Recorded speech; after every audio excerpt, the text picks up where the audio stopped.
Bali, magluluto tayo ulit ng ano, mga kaibigan. Igadong Ilocano.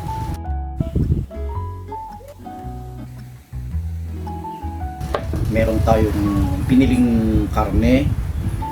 May mga ano na rin tayo dito. Ito yung bell pepper natin. Isa lang kasi napakamahal. Meron din tayong green peas. Then, sibuyas, bawang. Ngayon, umpisa na natin yung paghihiwa. Paghihiwa natin, ihiwalay natin yung taba. Kasi yun yung magiging panggisa natin sa mga rekado natin. Ihiwalay natin lang yung taba. Then, ihiwain natin. Manipis.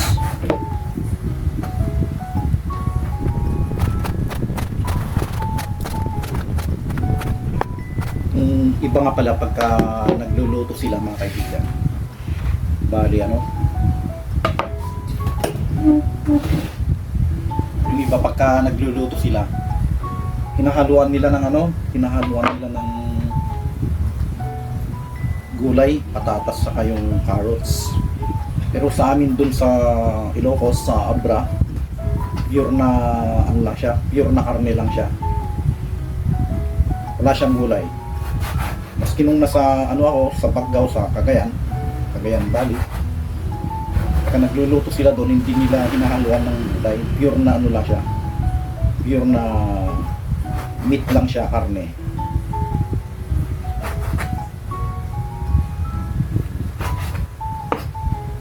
Kasi pagka may gulay mga kaibigan, may tendency nun na madali siyang mapanis. Kaya iniiwasan namin ano, maglagay ng ano, ito na yung pinakalaman niya. Ito.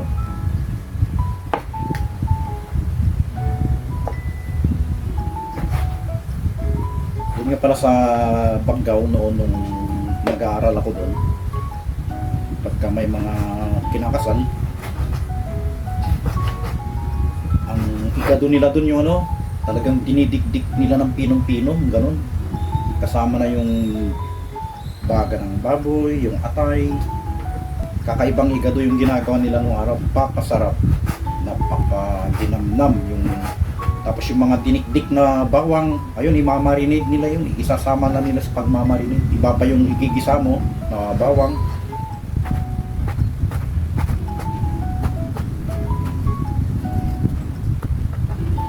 Ito yung pinaka-specialty natin kasi ito yung lagi nilang nire-request.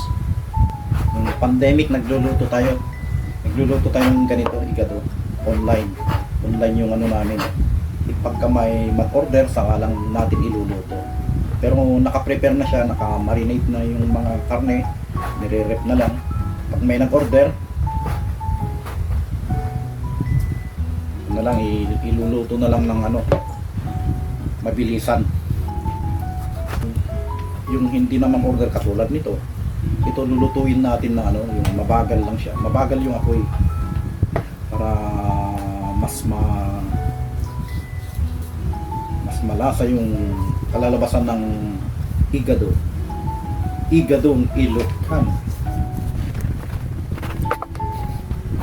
May kamahalan ng karne. Ngayon,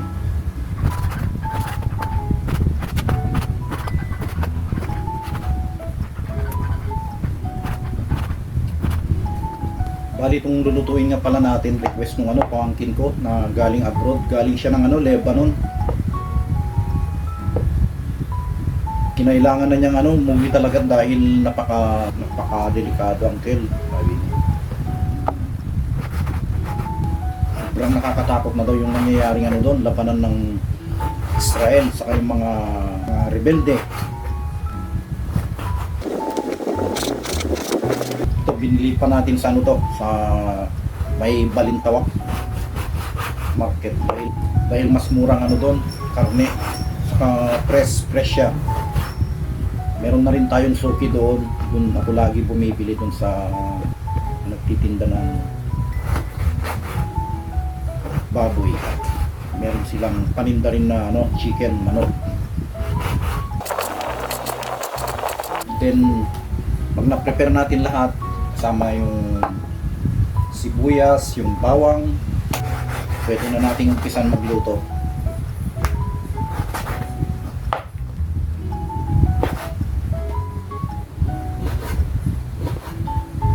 Medyo manipis siya na ano, pahaba. Paghihiwa ng higado. Hindi siya kudrado. Ganito. Ayan. So, nagsawa na.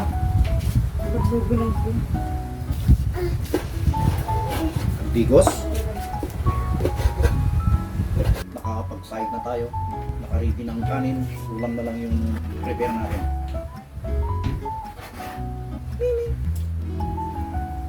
Gusto mo pa ng apa? Yung wing-wing?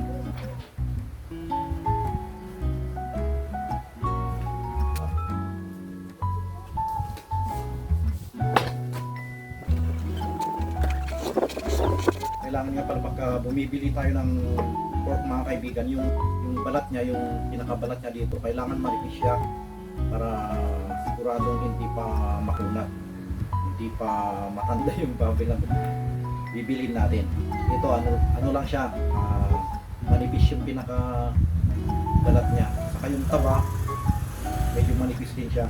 Ibig sabihin, medyo bata-bata pa yung baboy na nabili natin. Itong liver naman ngayon ang sunod nating hiwain.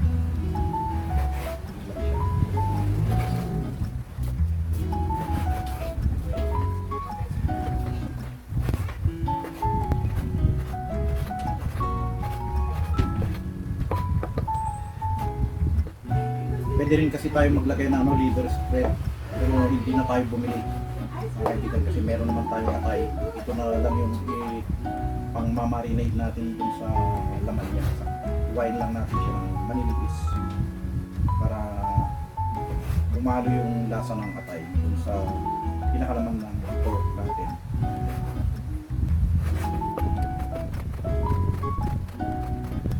Cellphone lang yung pinagbibideo natin kasi wala pa tayong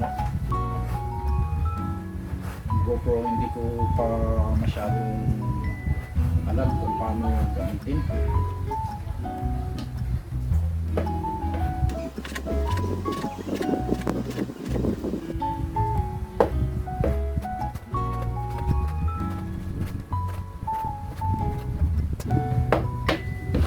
Tapos na tayo pwede na natin ihalo itong atay dito sa laman. Then maglagay tayo ng kunting bawang, maglagay tayo ng kunting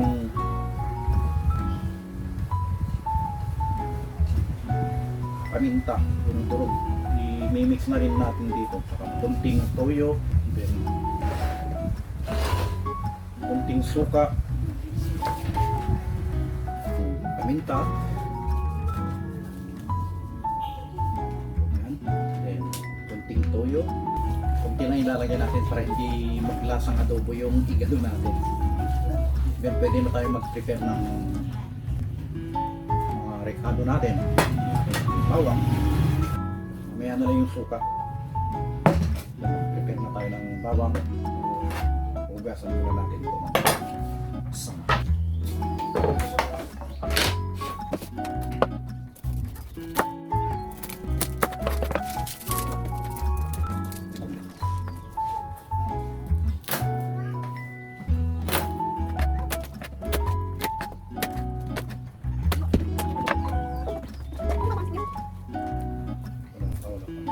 Kung meron sana tayong garlic powder na kaibigan, mas maganda na meron garlic powder yan.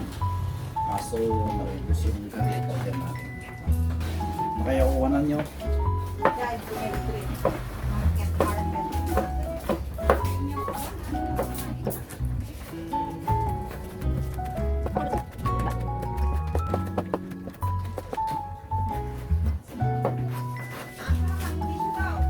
Nakala kayo reservation yon. Nagkadupila ba tayo? Makanatagpila ka naman. Sabagay ang kayo mga po. Ako na nagpila kami sa baka.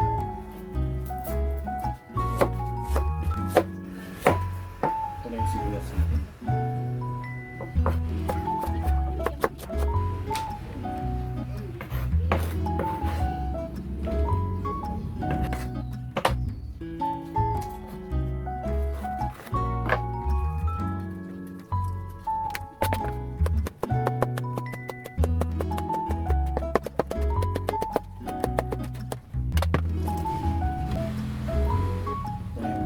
cover natin.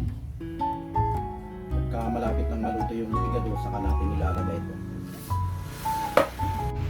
Ito na yung kawa natin, sobrang laki. Ginagamit kasi natin to nung nag-online pa tayo. Nung nagluluto tayo ng mga ulam-ulam, pwede na nating ilagay itong taba. Katulad sa dati, palalabasin natin yung mantika niya. Bali dyan na natin igigisa yung mga ricado natin bago ilagay yung laman.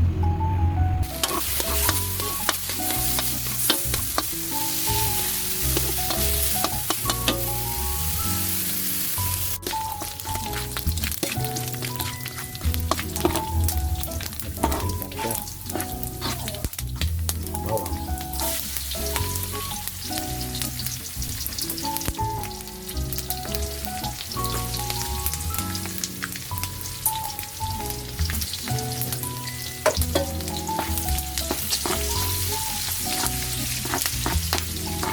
Ating garlic. Lagyan natin yung onion, sibuyas,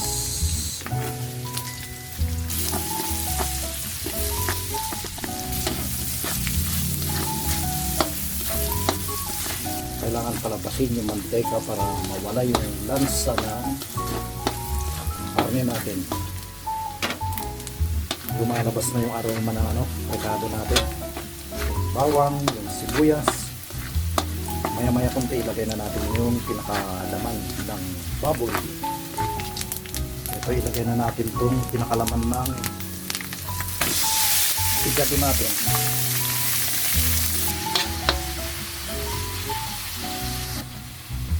Maglagay na tayo ng asin.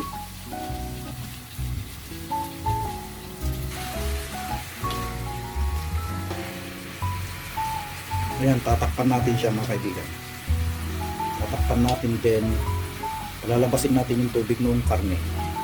Ayan, takpan natin para lumabas yung pinakatubig ng karne at dahan-dahan natin siyang patutuyuin.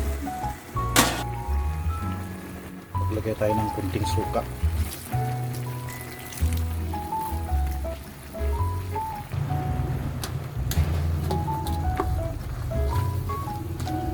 Lumabas na yung pinakatubig ng meat natin.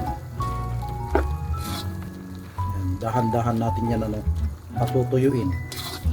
Eto, magdagdag pa tayo ng kaunting paminta na durog.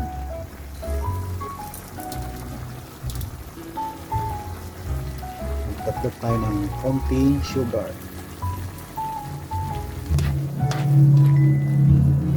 Ito, maglagay tayo ng bay leaves. Then ilagay na rin natin tong green peas para pag naluto na yung igado natin, durog na durog siya. Nawala na yung tubig niya hanggang mamula-mula yung karne. Then dadagdagan natin ng kunting tubig mamaya. Parang yun na yung pinaka-kunting sabaw ng igado natin. Kailangan kasi mawala yung pinakatubig ng karne mga kaibigan para mawala yung amoy, mawala yung lansa ng karne.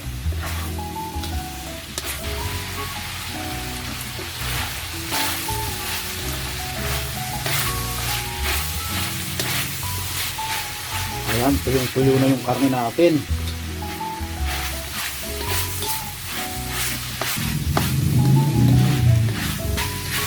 Ayan, mamula-mula na yung karne. Then magdadagdag tayo ng konting tubig, saka natin tatakpan. At hihinaan na natin yung apoy niya. Dagdag tayo ng tubig.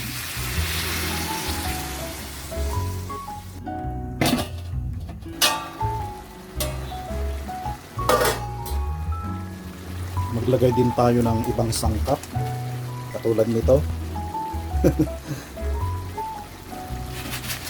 Ayan.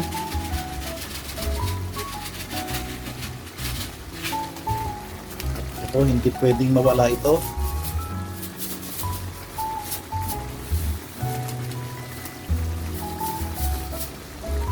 Mix natin.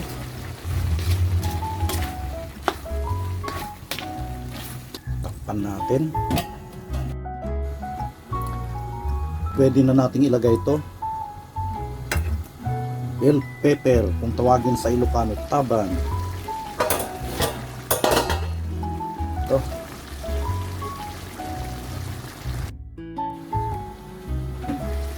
Ito na siya, yum yum yum. Pwede nang kumain ng pananghalian. Party, ang ating wife, si Trisha. Ngayon mo lang ba nakita? Ito, kakain na kami mga kaibigan. Ayan, yan yung mga anak natin, ang dami nila. Kada naman ah. Ayan, kakain na. Namonetize siya ng girl, may Ano to, atang? Atang to? Sama dito, si Mamat. Eto, kakain na kami. Ito yung nagpaluto, galing Lebanon. Kasi medyo delikado na daw doon. Laging may putukan. Ay, ito, nagpaluto siya ng igado. Igadong Ilocano. Ayan. Kain na tayo. Mga kabarangay, mga pamangkin ko yan, anak ng pinsan ko, pinsang buo ko. Ayan, kapatid niya yan, si Joy Joy. 35,000 yung isang ano mo lang doon. Sayang yung pera Pwede na mo. yung ano, sabi Enjoy lang kayo dyan ha. Hindi nakakain na ako. Ganito ang style namin dito sa bahay mga kaibigan, nakapagitna na yung kaldero. Nagati-hati kami. Yung ulam lang yung sinandok namin. Mas masarap pa sa kwan. Yung nagsasagyup ka. Oo, pasusarpasang yun. yung brand name niya Masarap kasi. sa chilies. Hindi, sa Wolfgang ka naman. Talagang Okay, totoo thank si you Aso. for watching. Sa Wolfgang.